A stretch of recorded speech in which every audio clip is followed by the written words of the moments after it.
put those brooms away. There will be no sweep in the Eastern Conference as the Carolina Hurricanes win Game 4, 3-0 to shut out the Florida Panthers. And this win was huge because now you survived and forced Game 5.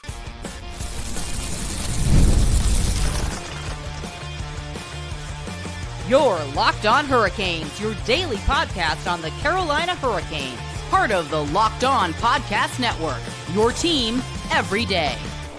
Welcome to a Tuesday edition of Locked On Hurricanes, your team every day, part of the Locked On Podcast Network.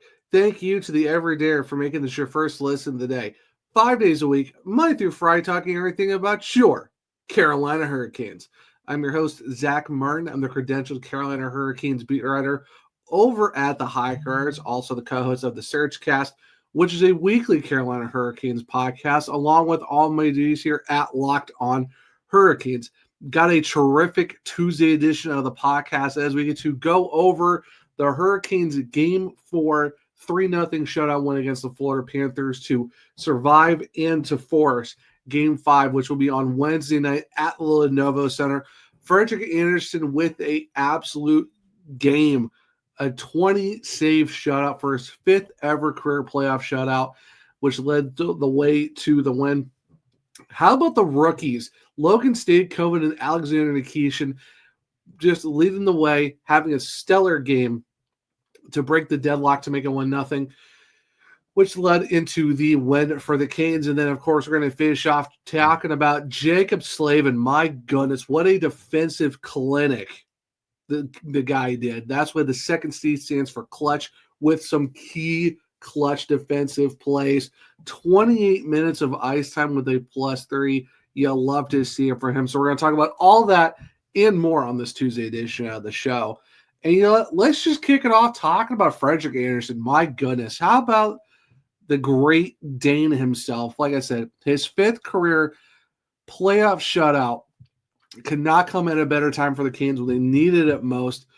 Winning 3-0 in Game 4 in Sunrise, making huge saves left, right, and center, stopping Barkov, stopping Kachuk. Kulikov even had a breakaway, had a wide open lane at one point. He stopped them there, making the big saves when it was very much needed, especially with Barkov right there on the doorstep. Got a great centering pass, and Andersen came up clutch in that. And that's a big bounce back after having two games where he gave up 9 goals in the first 2 games of the series, having a .750 in each. Now he gets the shutout, his second one of this playoffs, actually, because he got it back against the Washington Capitals in Game 3.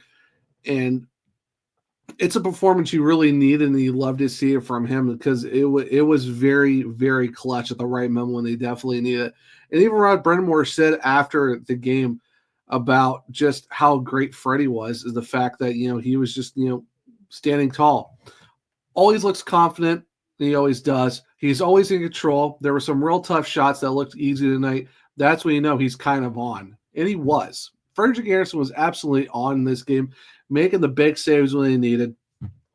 And also, he becomes the third goaltender in Hurricanes/Whalers history to post a shutout with the team facing elimination. He joins Cam Ward, who had 28 saves in Game 6 of the 2009 conference quarterfinals. And then he also joins Mike Lute, 32 saves in Game 6 of the 1986 divisional final. So some really good company for Frederik Andersen to join those guys after a performance like that. And that's what you really need out of your net minding. I mean, nothing against Piotr. He did as much as he could in Game 3. Frederik Andersen, it was a tough couple games for him to start the series. I mean, like I said, I've been saying it for the first 3 games. Never was really on goaltending. They try to do as much as they could. It's just unfortunate. It just didn't work out on their end, but it worked out tonight. This is the game that we were all waiting for from the Hurricanes, of them coming out, playing their style, playing, aggressive forecheck, and not letting the other team just bully them. And that's was a lot of my keys going into this game, was you have to, stick up for each other. Don't let the other team, beat you around, and just play your game. And you saw that. Great transitional play, a lot of huge blocks. We'll talk about Jaccob Slavin and all of his contributions later, but you saw almost every single guy on this roster was putting in the effort to make the big plays, a lot of big blocks, a lot of key, passes, and just doing the right things that were necessary. How about for the fact that, while the power play did go, 0 for 3 in this game, but how about the PK? 4 for 4 once again, and they have now gone back-to-back games with 4 for 4 performances. Now they're 8 for their last 8. And that's really huge after giving up 4 in the first 2 games, that even with the game 3 loss, they are now a perfect 8 for 8 on the PK. That is very huge. And I said that was another thing that really needed to show out, was their PK still doing the thing. But with a game like that for Frederik Andersen, that's such a huge boost for this team, because now it's like, okay, the system is working. The guys are kind of calmed down. They played their game, a little late, but hey, you know what? It's better late than never, and they got it done. But the fact that you have a guy like Frederik Andersen back there was just very huge. I mean, that's why the Hurricanes gave him his contract extension for next season, just because of how great, he was good in the regular season, was phenomenal in the first couple rounds. The first 2 games of the series was kind of tough, but wasn't all on him. But this is the type of performance where you look towards him, if he stays healthy all next season, you could be looking, you're looking at another great performance from him like this. So hopefully, knock on wood. But this is a very clutch game where they really needed some stout goaltending, because you saw in the first period, Hurricanes are out shooting the Florida Panthers. Out hitting them, probably not as much, but just the 50-50 board battles, not giving them any room to make the necessary plays. Great transition game. They even did well in their own offensive zone. And the fact you had Andersen back there shutting the door when it was necessary, that was kind of huge, because you go through the first intermission tied 0-0, and then after that you're looking at them, being up 1-0, which was very clutch for them at the moment. And then you go on and see how they do in the third period, where you get 2 very big empty net goals. And that's even after the goal that was kind of disallowed from Mark Jankowski, but the Hurricanes still held on strong and were able to, pop a couple empty netters. And next thing you know, hey, it's 3-0 win. But that doesn't start without Frederik Andersen being in that net and just making the really key saves that they need to. 20 saves. That's essentially Carolina Hurricanes hockey, holding teams to 25 or less, and just being able to make the huge saves was really needed. And just the calm, cool, and collectiveness of who Frederik Andersen is. We've seen it all playoff long as Hurricanes fans, is seeing him come out, make not get all crazy, and he's not flopping around, not doing the big desperation saves, not giving up juicy rebounds. It was a lot of, if it was anything that was coming off the pads, it was a quick save, putting his glove over it or angling his pad enough where the puck wasn't going to any, sticks of the Florida Panthers. And he made some big saves, but it wasn't like, game-defying 10 bell saves. He was making a lot of good ones that, got you on your feet, but it makes you feel good, though, just seeing where he was with the team. And now you most likely, I wouldn't be surprised if they don't go back to him for game 5 on Wednesday, just with the performance that he had. It's just, it's something that you really want to see once again from Frederik Andersen. And, now he's putting himself into a good spot where, now you get the day off on Tuesday, and now you go and run it back and see what you do from there. But it's just, you'd love to see it for Freddie. He was definitely needed for him after the first couple of games. And now the confidence is kind of big right now. I know momentum from game to game doesn't really exist, but there's I would definitely say there's a confidence that kind of builds on itself. So the Hurricanes went one shift at a time, one period at a time. Now they got the win. Now it's kind of, let's keep building it out. But the 15-game winless streak is over. The curse is snapped. Finally won an Eastern Conference game. Now they force game 5, and it should be very interesting to see how that goes on Wednesday. And like I said, I would not be surprised if it's Andersen in net, because after a performance like that, gotta go back to the hot goalie. But you love to see it from Freddie getting his 5th ever playoff shutout, his 2nd of these 2025 playoffs. Now, other guys who stood out, how about Logan, Stankoven, and Alexander Nikishin? something that I guess it's good to say that these rookies, these kids, might be all right. And we'll talk more about them here in a second on a Tuesday edition of Locked On Hurricanes. Looking for a snack that's both delicious and nutritious? Crack into a good source of protein with Wonderful Pistachios. Wonderful Pistachios is one of the highest protein nuts. Each 1 ounce serving has 6 grams of protein, giving you over 10% of your daily value.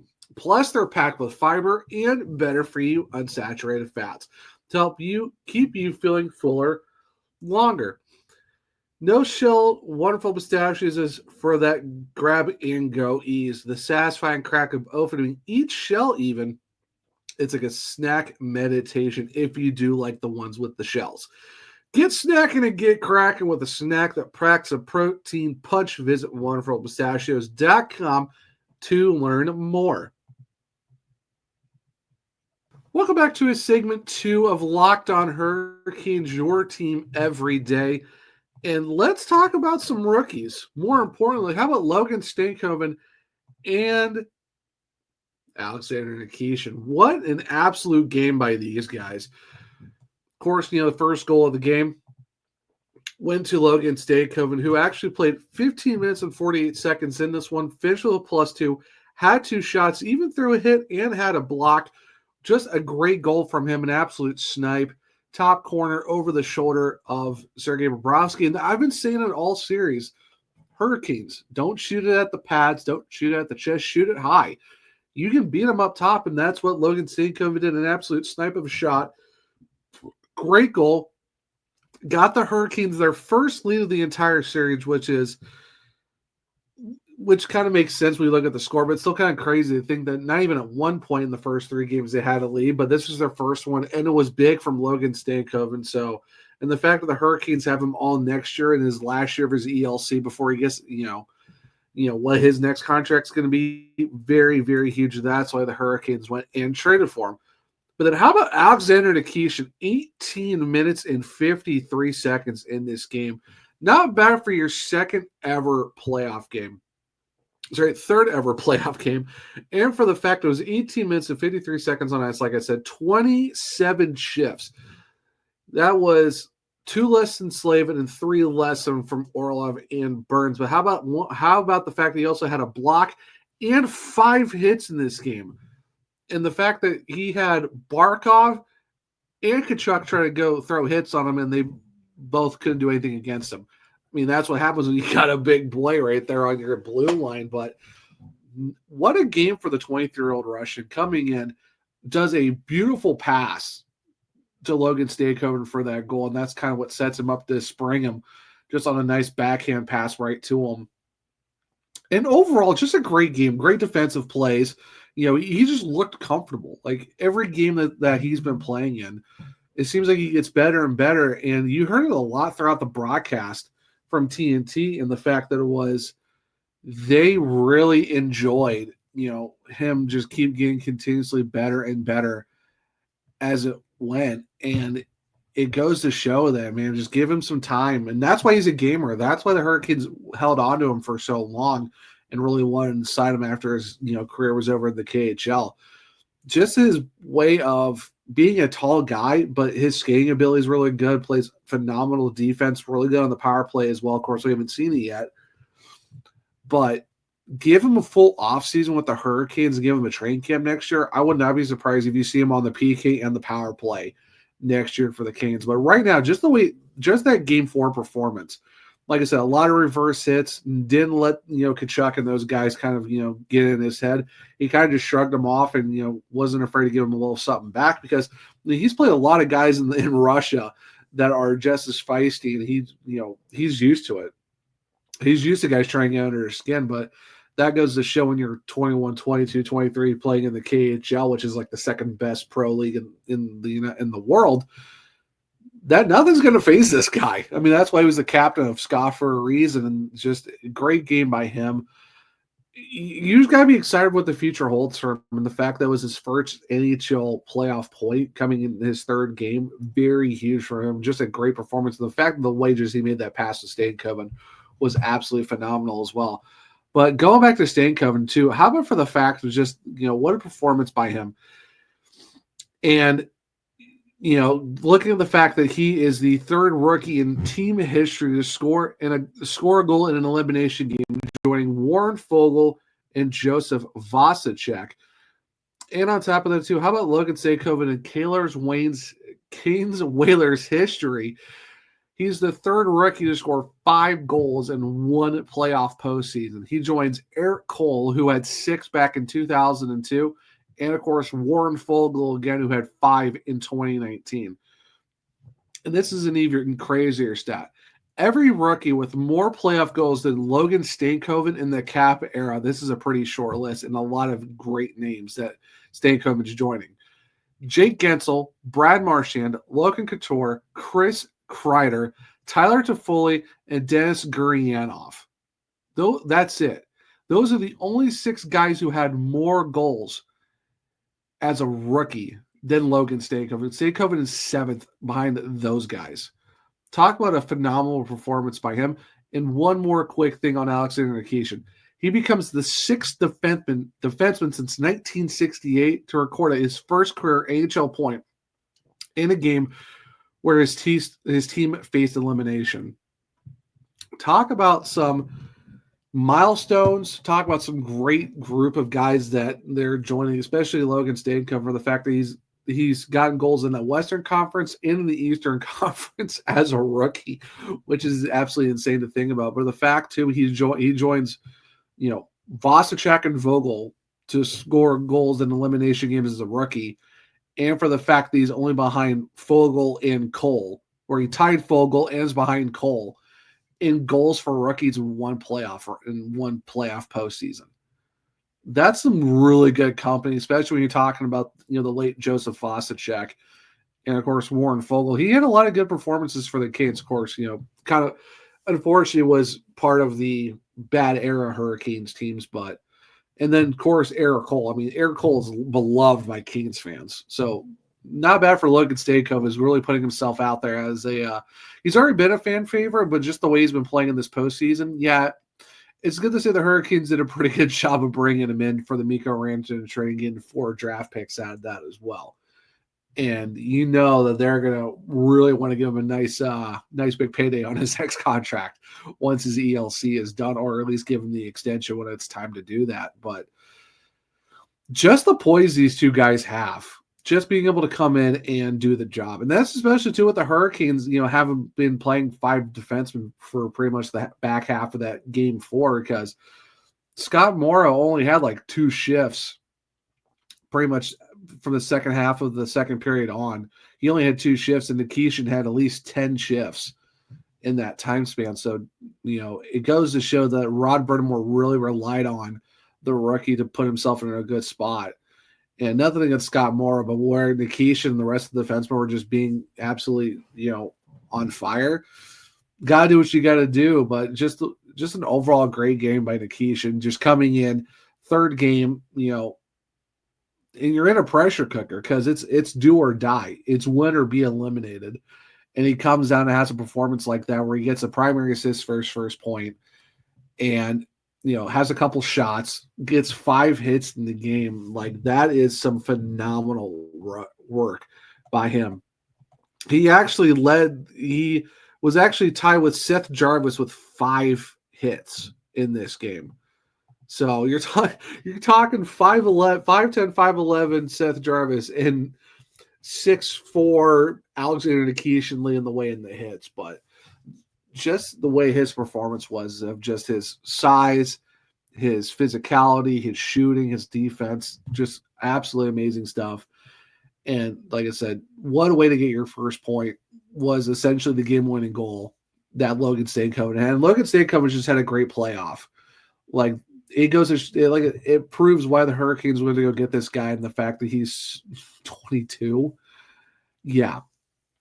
I say the future's pretty bright in Carolina. We've still got Seth Jarvis, Nikishin, and Stankoven all that young, and you're also talking about Morrow and Blake and all the other guys they got in their system, with Nadeau still weighing in the wings. Yeah, safe to say the future looks really, really good for the Carolina Hurricanes with all these young guys on this roster. But when you're talking about great defense, I mean, you can't talk about without talking about this guy, and it's Jaccob Slavin. So stick around. We'll talk about Mr. Slavin here in a second on a Tuesday edition of Locked On Hurricanes.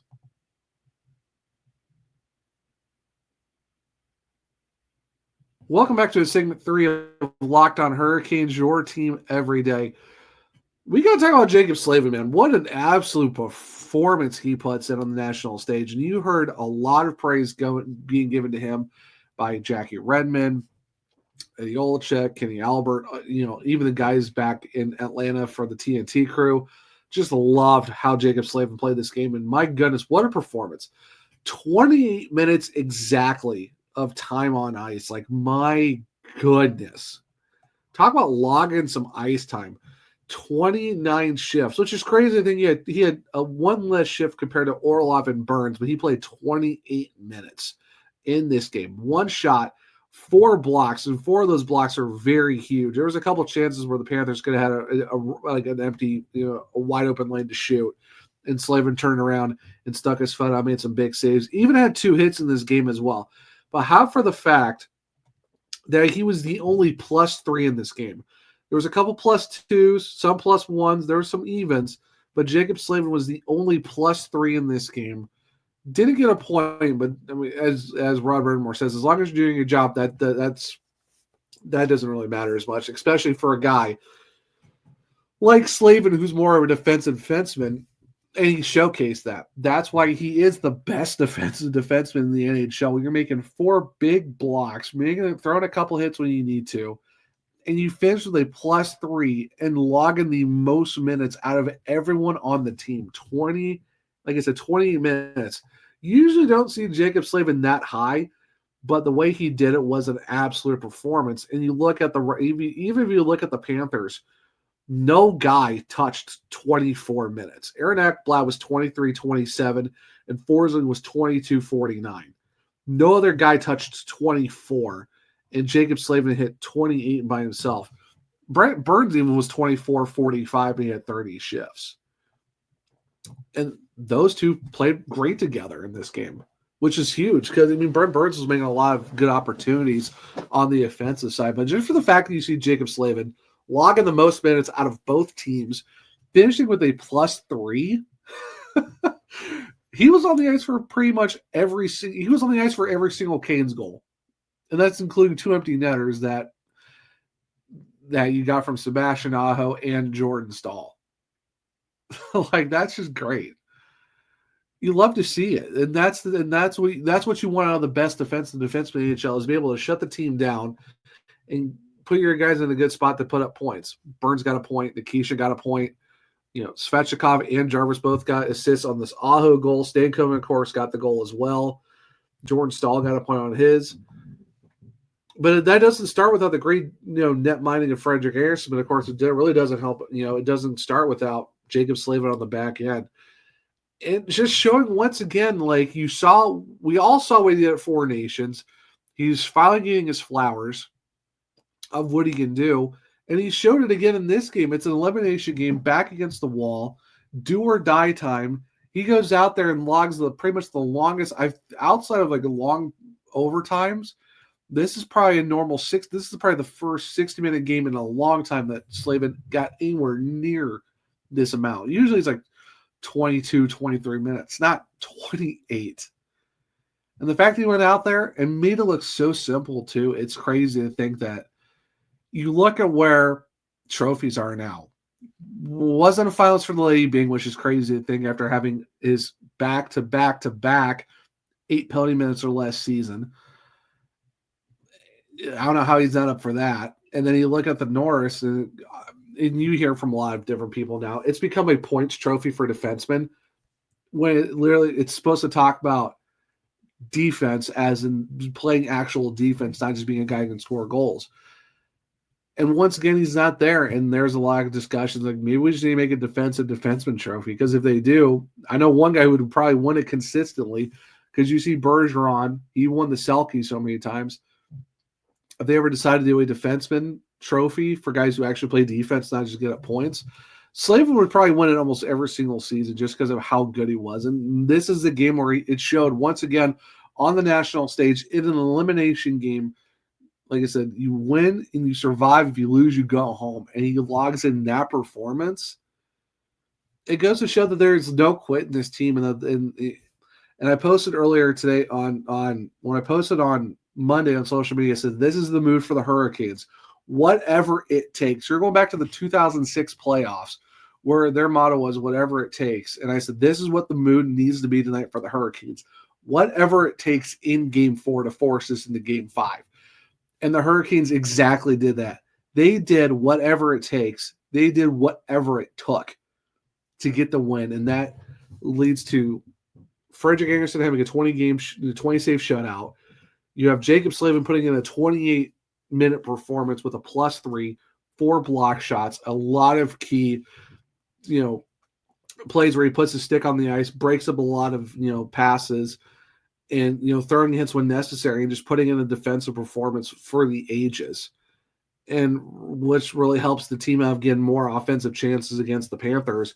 And, they were able to shoot the lights out and keep them at bay because in terms of shots, the Hurricanes outshot them 28-20, 11-7 in the first, 12-5 in the second. And of course, Panthers had 8-5 in the third against Carolina.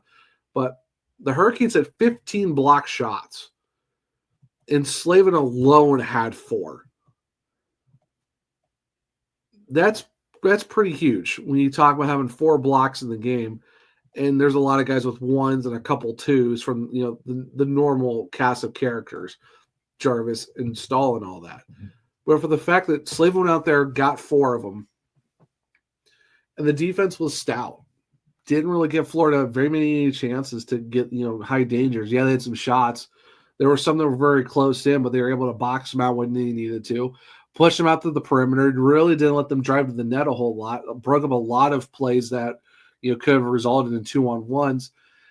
And even if they did, Andersen was there to make the key save when it was needed. Yeah, he made some really huge ones, but it wasn't like, oh my gosh, this was a mind-blowing save, because luckily Slavin and the defense and even the forwards were able to help him out and put it in shots where it was easy for him to grab him, and then, just finding a way to transition it to a more better offense for the Canes overall. So this was a great overall team performance, but you have to look back at, we talked about Frederik Andersen back in segment 1, putting up an absolute clinic in net with his 20-save shutout. We talk about the rookies and Stankoven and Nikishin with how they performed on the offensive side of things. And of course, you have to talk about, if you're talking about great performances on the back end in your defensive zone, how can you not talk about Jaccob Slavin? And that goes to show, like I said, why he's the best defenseman in the NHL. And he needs to get a lot more recognition for that. And a game like that in game 4, where your team's backs up against the wall and you put in that performance of 28 minutes, 4 blocks, +3. Yeah, that's going to look really good when we're talking about, hey, who should be 3 stars of the game. And it helps that Jaccob Slavin was the 3rd star, Stankoven was the 2, and Frederik Andersen was the 1. And now, Hurricanes survive another day, force it to 5, and we go back to Lenovo Center on Wednesday to see if they can do it all over again. But until then, guys, this will be the Tuesday edition of Locked On Hurricanes. Thank you for your Your second one, I want you to check out Locked On NHL Game Night. Every game, every night until a Stanley Cup champion is crowned. Get local analysis on a national scale. Find NHL Game Night on Locked On NHL on YouTube or wherever you're listening to your podcast. If you want to keep up with me, I'm at OneTrueZach on X. The podcast is LO_Hurricanes.